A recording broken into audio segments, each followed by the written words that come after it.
Good morning students. आज हम लोग बात करेंगे अपने फिजिक्स की। तो जो फिजिक्स जो हमारा विषय है उसमें हमने जो अभी तक विमीय विश्लेषण पिछला वीडियो में हमने पढ़ा था, उसके बाद बेटा एक चैप्टर और आता है सरल रेखा में गति। लेकिन जब सरल रेखा में गति की बात करते हैं तो वो उसमें सारी चीज़ें हमारी थ्योरेटिकल हैं, जो कि हमें एक थ्योरी को पढ़ना पड़ेगा या किताब से देखना पड़ेगा, और उसे हम वीडियो में बोलकर आपको नोट नहीं करा सकते हैं। इसलिए आपको क्या करना है कि जो आपकी बुक है उससे उस चीज़ को पढ़िएगा। अगर विद्यालय भविष्य में खुलता है तो उन सब चीज़ों को मैं खुद नोट करा दूंगा। उसके बाद जो हमारा बेटा चैप्टर आता है वो चैप्टर है एक समतल में गति डैश प्रक्षेप्य गति। इस चैप्टर के अंतर्गत हमें एक बेसिक चीज़ याद रखनी है कि जब हम पृथ्वी के गुरुत्वीय क्षेत्र के अंतर्गत हम कभी भी कोई वस्तु को फेंकते हैं, जैसे सपोज एग्जाम्पल पहले ले लेते हैं कि जैसे हम अपने हाथ से किसी बॉल को फेंकते हैं, तो जब वो बॉल फेंकी जाती है तो वो एक समय के बाद क्या करती है कि एक टर्न टाइम के बाद वो घूम कर नीचे की ओर पृथ्वी पर गिरती आके है। तो होता क्या है इसमें कि ध्यान देने वाली बात है कि जब हम किसी वस्तु को पृथ्वी के गुरुत्वीय क्षेत्र के अंतर्गत जब फेंकते हैं तो पृथ्वी के गुरुत्वाकर्षण बल की वजह से वो क्या होता है कि वो अपने मार्ग पर सीधी ना जाकर वह एक एंगल पर या एक कोण पर मुड़ना शुरू कर देती है और धीरे धीरे आके पृथ्वी पर गिर जाती है। तो जो गेंद जिस वस्तु को हमने फेंका वह हमारे लिए प्रक्षेप्य होता है, उसे हम क्या बोलते हैं बेटा? प्रक्षेप्य। और वो जिस रास्ते पर चलता है या जो पथ तय करता है उसे बोला जाता है प्रक्षेप्य पथ। क्या बोलते हैं उसको? प्रक्षेप्य पथ। फिर उसके बाद ये प्रक्षेप्य पथ हो गया, और वो जिस गति से चलता है, जो पिंड फेंका गया है वो पिंड जिस गति से करता है उसे बोला जाता है प्रक्षेप्य गति। ये तीन चीज़ें आपको याद रखनी है। प्रक्षेप क्या है? जो वस्तु फेंकी गई है वो हमारे लिए प्रक्षेप है, जिसे प्रोजेक्टाइल बोलते हैं। अब जिस पथ यानी जिस मार्ग का वह अनुसरण करता है उसे हम बोलते हैं प्रक्षेप्य पथ, और जिस गति से वह चलता है उसे बोला जाता है प्रक्षेप्य गति। उसी के अंतर्गत हमारे पास यहाँ पर जो टॉपिक आता है, जो हमने यहाँ डायग्राम बनाया हुआ है, वो प्रक्षेप्य पथ का बनाया है। किसका बनाया है? प्रक्षेप्य पथ का। जब हम प्रक्षेप्य पथ की बात करते हैं बेटा, तो होता क्या है कि जब हम किसी पिंड को फेंकते हैं तो उसका जो प्रारंभिक वेग होता है वो होता है u। अब इस u वेग से जब उसको हम फेंकते हैं और मान लीजिए वो t टाइम से किसी एंगल थीटा पर, याद रखें जब भी कोई वस्तु फेंकी जाएगी तो वह 90 डिग्री पर नहीं फेंकी जाएगी, 90 डिग्री से कम कोण पर फेंकेंगे उसको। तो जो हमने माना ऐसे थीटा कोण पर जब हम इसे फेंकते हैं तो यहाँ तक आते आते वो टाइम ले लेता है स्मॉल t, और टाइम स्मॉल t लेता है। और उसके बाद जब हम देखते हैं तो ये इसका जो यहाँ पर हमें कोऑर्डिनेट मिलते हैं इस पॉइंट के, वो हमें मिलते हैं x, y। आप लोग सोच रहे होंगे कि x और y कैसे सर ने लिया? क्योंकि हमारा x अक्ष में हमारा विस्थापन कितना है? x, और y अक्ष की दिशा में विस्थापन है हमारा यहाँ पर y। जब हम इस चीज़ को यहाँ पर काउंट करते हैं तो हमारा जो विस्थापन यहाँ पर आया है x, y, हमें इन्हीं x और y की वैल्यू को ज्ञात कर लेना है और हमारा यहाँ पे प्रक्षेप्य पथ का फॉर्मूला हमें मिलेगा। तो चलो शुरुआत करते हैं। तो सबसे पहले हमारा प्रारंभिक वेग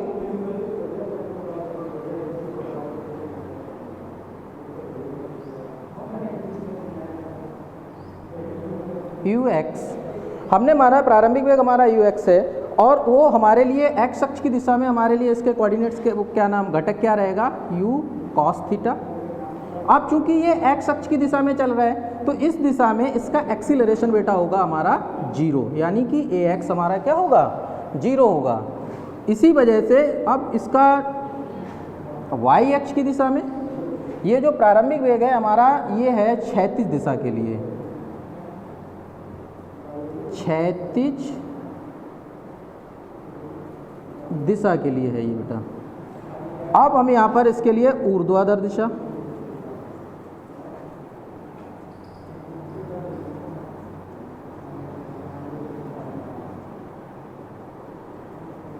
ऊर्ध्वाधर दिशा में जाएंगे।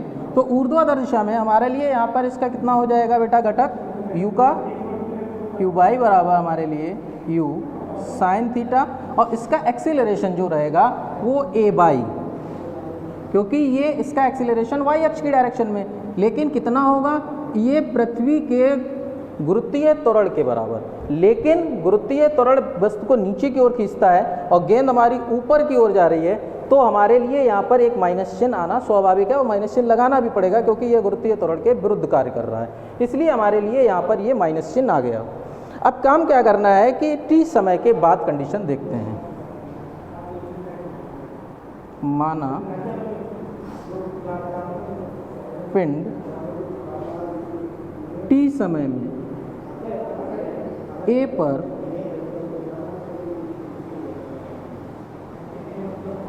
पहुंच जाता है। जब पहुंच जाता है तो होता क्या है, t समय के बाद क्षैतिज दिशा में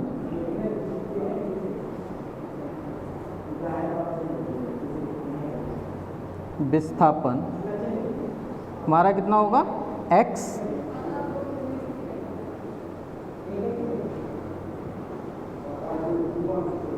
ऊर्ध्वाधर दिशा में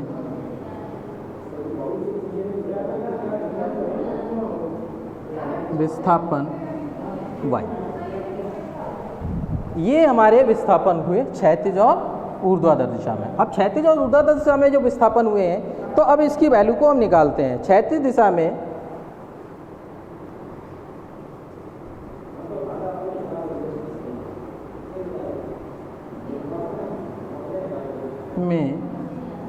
समीकरण, बेटा ये सभी लोग जानते हैं, S बराबर जो हमारा सूत्र आता है, S बराबर ut प्लस हाफ AT²। जब क्षैतिज दिशा के लिए ले रहे हैं तो हमारा यहाँ पर विस्थापन कितना है बेटा, x। अब ये क्षैतिज दिशा में बेग जाएगा तो हमारे लिए ux into T plus 1/2 ax into T²। इनकी वैल्यू यहाँ पर पुटअप करेंगे तो x बराबर ux की वैल्यू बेटा हमारे पास कितनी है, ये दी गई है u cos theta into T plus 1/2 ax की वैल्यू कितनी है बेटा यहाँ पे 0 इंटू T²। अर्थात ये सेक्शन हमारा क्या हो जाएगा, 0 हो जाएगा। तो x बराबर u cos theta into T. यहाँ से हम t की वैल्यू अगर यहाँ से निकाल लें तो t बराबर हमारे पास आ जाएगा x/u cos थीटा। इसे हम समीकरण नंबर 1 डाल दे रहे हैं। t की वैल्यू यहाँ से हम लोगों को मिल गई और इसे हमने समीकरण नंबर 1 डाल दिया। अब हम निकालेंगे ऊर्ध्वाधर दिशा के लिए।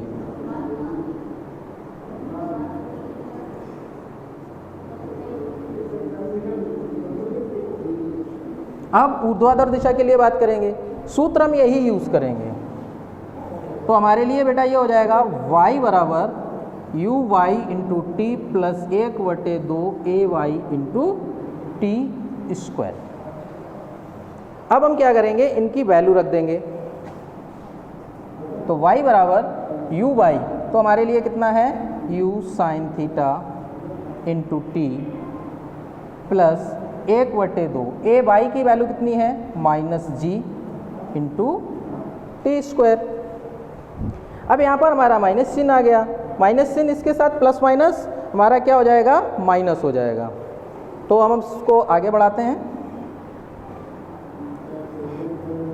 तो हमारे लिए आएगा बेटा y बराबर u sine theta into T minus 1/2 GT²। ये y की वैल्यू आ गई। अब देखते हैं कि हमारे पास ये y की वैल्यू तो आ गई और हमारे पास समीकरण भी बन गया u y बराबर u sine theta into T minus 1/2 GT²। अब करना क्या है कि समीकरण 1 से t का मान इसमें पुटअप कर देंगे। इसे समीकरण नंबर 2 दे दो तो आसानी रहेगी। समीकरण 1 से t का मान समीकरण 2 में रखने पर, जब वैल्यू इसमें रखेंगे बेटा तो y बराबर u sine theta into T, और t की वैल्यू हमारे पास आई है बेटा x/u cos theta minus 1/2 g into T की वैल्यू हमारे पास वही है, एक u cos थीटा और इसका होल स्क्वायर। ये t की वैल्यू है। अब क्या करेंगे देखते हैं, थोड़ा सा रूप चेंज करते हैं इसका, या y बराबर x हम बाहर ले लेते हैं और इसे ऐसे लिखते हैं u साइन थीटा बटे u cos theta minus 1/2g X square बटे u कॉस थीटा और इसका होल स्क्वायर। अब देखो बेटा, u से u कैंसिल कर देंगे तो साइन थीटा बटे कॉस थीटा हमारे लिए किसके बराबर होता है, tan के। तो y बराबर x tan थीटा माइनस 1/2, ये हमने लिख लिया। अब 1/2 लिखा इंटू जी, और ये हो जाएगा, सॉरी यहाँ एक्स स्क्वायर नहीं एक्स होगा, और इसको सॉल्व करेंगे तो ये एक्स स्क्वायर बटे, इसको इसी फॉर्म में लिखा रहने दीजिए तो ज़्यादा सही है, बोलते नहीं है, यू कॉस थीटा और इसका होल स्क्वायर। हमने इसको इसी फॉर्म में लिखा रहने दिया, कोई चेंज नहीं किया। याद रखिएगा साइन थीटा बटे कॉस थीटा इक्वल होता है tan थीटा के। हमारे पास ये इक्वेशन यहाँ पे बन गई। अब करना क्या है, चाहो तो इसका होल स्क्वायर खोल दीजिए, x tan theta minus 1/2g X square बटे U square cos square theta. अब इसे एक थोड़े से रूप में और इसको हम चेंज करना चाहेंगे कि जो हमारे लिए जो रूप इसका बदल कर आएगा, तो कांस्टेंट वैल्यू को एक साइड ले लेंगे और जो वेरिएबल है उसको एक तरफ कर देंगे। तो क्या करना होगा हमको,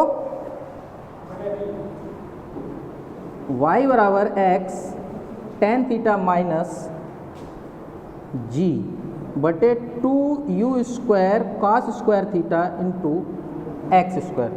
अब देखो बेटा, हमारे पास चूंकि इसका g चेंज नहीं होना है, ये वैल्यू हमारी चेंज नहीं होनी है, तो बेटा क्या है कि ये एक, आप लोग जब मैथमेटिक्स पढ़ेंगे तो आपको एक समीकरण पढ़ाया जाएगा, वो समीकरण होता है पैराबोला का, और पैराबोला का जो समीकरण रहता है y बराबर vx माइनस सी एक्स स्क्वायर की फॉर्म में, y बराबर vx माइनस सी एक्स की फॉर्म में। अब देखते हैं क्या हमारा है, यहाँ पर देखो x कांस्टेंट है क्योंकि विस्थापन जो हो चुका है वो बदलना नहीं है, tan थीटा माइनस 1/2 ये हमारा कांस्टेंट है इंटू एक्स स्क्वायर, यानी कि ये फॉर्म जो हमारी लिखी हुई है वो y बराबर vx माइनस सी एक्स स्क्वायर की, और ये फॉर्म होती है परवलय की, ये फॉर्म होती है परवलय की। अर्थात हम कह सकते हैं कि किसी प्रक्षेप्य द्वारा जो तय किया गया पथ है वो परवलयाकार होता है, और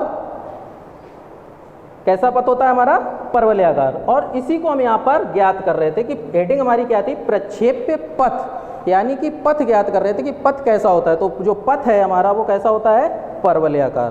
तो आज हम इतना ही रखेंगे, अगली जो डेरिवेशन है वो हम कल करेंगे। लेकिन जो चीज़ें आपको इसमें बताई गई हैं, कहीं पे कैलकुलेशन में कोई समस्या आती है या आपको कहीं पे समझने में समस्या आ रही है तो कमेंट करके ज़रूर बताइएगा। Thank you.